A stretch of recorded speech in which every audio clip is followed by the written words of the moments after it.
iraila izango zen, hitzak urtaro batetik bestera.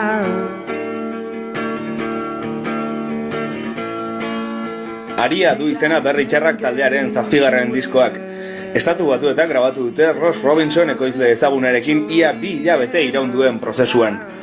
Metal soinuetan aspaldi ez bezala murgildu da hirukotea, baina kontrastean inoiz baino hurbilago dago disko berria pop doinuetatik ere.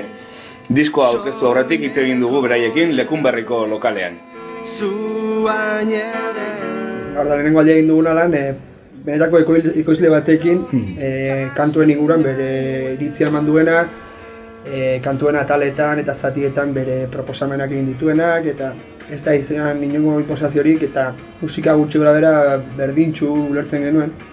Ez da 2 hilabete pasakasei horre beni zen, ez da ultrakoiztutako disko artifizial bat geratzen, ez da inondik ere ez. Zer nahi genuen ez gekin, baina zer nahi ez dugun hori argi daukago. Bada, nik uste ja inongo mozor hori gabe pop kantu bat, ez? Baina zuzenean sekulako rock aktitudea emango dioguna eta nik uste gaien crescendo olako bat daukala. Eta gara letra dela, alkoholikoa eta bada disko honen beste alderditako bat, ez? Orain arte, igual berritasunetako bat horixe da. Jongo garela edertasunaren bila. Genean, normalean bakoitza bai talde bezala eta pertsonalki askotan egin behar duguna da aurre egin gure juntasunera, ez? Baina kasu honetan uste dut egin behar izan diogula aurre gure argitasunera, ez? Zeratik afrontatu behar izan dugu guan zegoen melodia eta poparen kutsi hori, ez? Eta ireki dugu batea eta esan, bale, sartu. Beti uste dut euki dugula bizkator, gu talde gainera gara, gu handagola, ez? Eta orduan eukien garai bat, non fargiten genuen gure artean disko malokin, baina eski benetan zen, ze batzutan pentsatzen genuen ez genukan objetibidaderik gure lanean. Ez genekigun galtzen duzu, eitzen da momentu bat galtzen duzu la objetibitate hori, bakarrik ikus dezakezu perspektiba galtzen duzu eta baina normala da, eta bueno, karo, gure irurak lan egiten, ensaiatzen, gu bakarrik kantuak entzuten, eta askotan kantu erdiak entzuten, baina gure buruan genekin noraino iritsi nahi genuen, baina batzutan hori, igual bide erdian zain, como, hostia, que cojones? Ni bentsat da lehenengo aldia, esaten dudala, hain argi. Jakitea edo sentitzea disko hau benetazkoa dela eta hostia, disko on bat dela. Nire limitea adibidez ustut, beretzako izela hori, ez? Gero ez da gutxiago pentsatu orduan eta musikari hobea zara orduan, igual nik ikartzen nuen etxetik, bako arreglo bat, ez? Eta esatzen zidan, hori ondo dago, baina perfecto egia da, ezakit, holako zerbait, ez?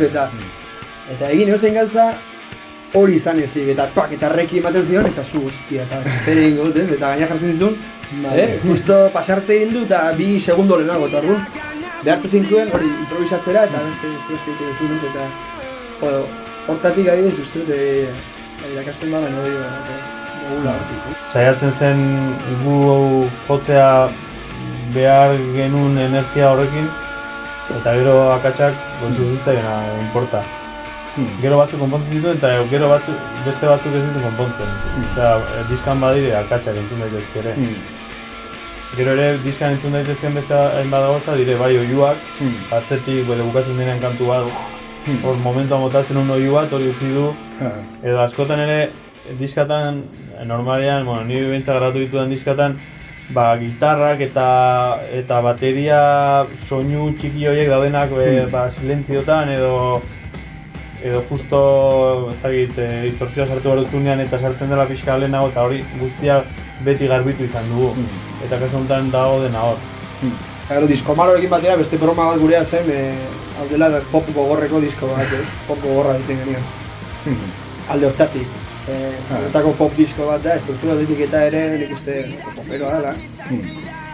Baina gogorra ere bai eta gordina, Bueno, gure kantu daukate askotan hori, bikoiztasun hori dela, ez dakizula oso argi ez, erlazioari buruz ari zaren, gure herriari buruz ari zaren, batzutan bien arteko zerbait da eta badauka hortik, ez? Baina, kantu hau gehiago zen musikari eta konkretaroki taldeak sugea suge izaten jarraitu nahi duela, ez, edo.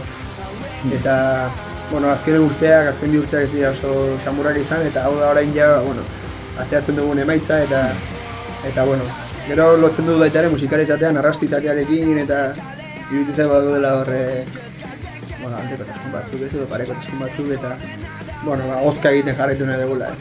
Hori da, pixat, eta, bueno, aldaketak, ba. Silogismoen orketa ilunak hori alde